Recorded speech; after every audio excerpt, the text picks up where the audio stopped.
At 8 a.m. on July 27, 1972, a McDonnell Douglas test pilot named Irv Burrows climbed into a gray, unmarked prototype at Edwards Air Force Base.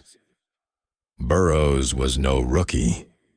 He'd flown 100 combat missions in Korea, earned a Distinguished Flying Cross, and spent over a decade testing everything from the F-101 to the F-4 Phantom before McDonnell made him chief test pilot on this program.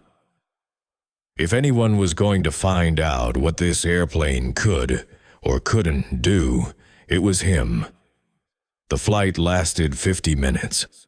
Burrows took the jet to 12,000 feet and 250 knots, ran through a basic handling checklist, and brought it home. The only hiccup was a landing gear door that didn't sit quite right. Climbing out of the cockpit, he told the ground crew it had flown just like the simulator. Within a week, the same airframe hit Mach 1.5 at 45,000 feet. Within a few years, it would be setting time to climb records that had belonged to the Soviet MiG-25. The airplane didn't have a public name yet. On paper, it was the YF-15A. Nobody outside a small circle of engineers and Air Force officers called it the Eagle, not yet. What Burrows couldn't have known, sitting in that cockpit over the Mojave, was how closely people on the other side of the planet were already trying to guess what he'd just flown. Soviet military intelligence didn't need a press release to know something was happening at Edwards. Reconnaissance satellites had been photographing McDonnell Douglas's St. Louis plant and the Edwards flight line for months. Radio intercepts picked up unfamiliar call signs and test frequencies. None of it added up to a clear picture. Nobody in Moscow had a spec sheet. But the fragments were enough to worry people whose job was worrying about exactly this kind of thing. That anxiety didn't come out of nowhere. It came out of Vietnam. Going into the 1960s, American war planners had convinced themselves that guided missiles had made dogfighting obsolete. Fighters were built around radar and long-range weapons. Things like a wide field of view from the cockpit or the ability to outturn an enemy fell down the priority list. Vietnam broke that theory fast.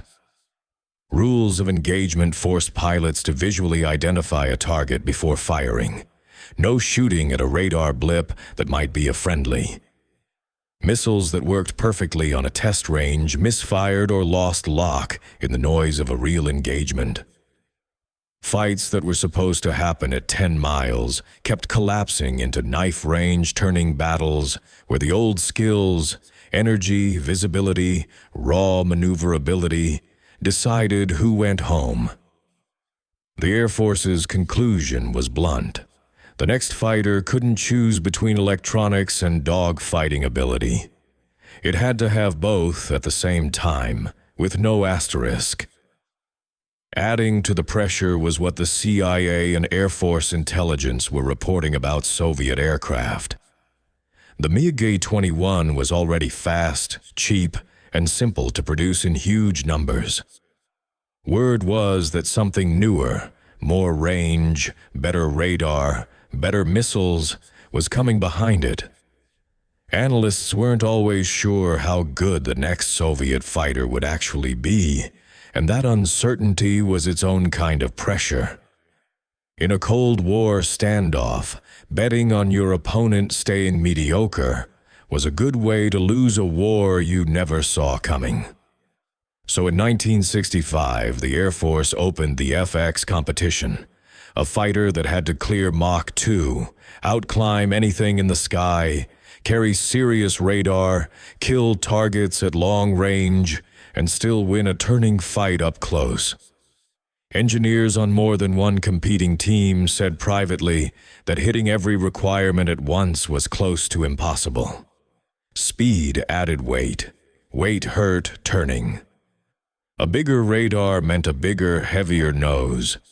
Every gain cost something somewhere else.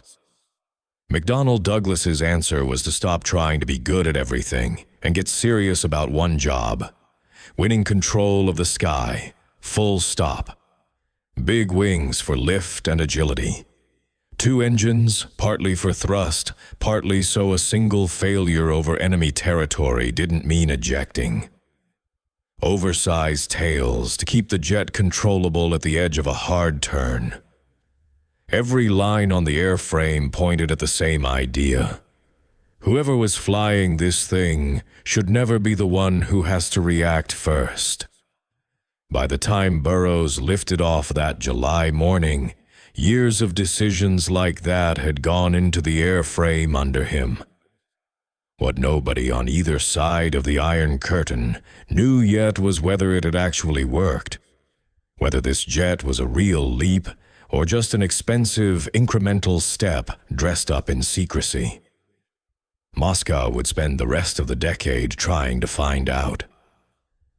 Continued in Part 2, engines, radar, and the race to discover what the Soviets cannot see in satellite photos.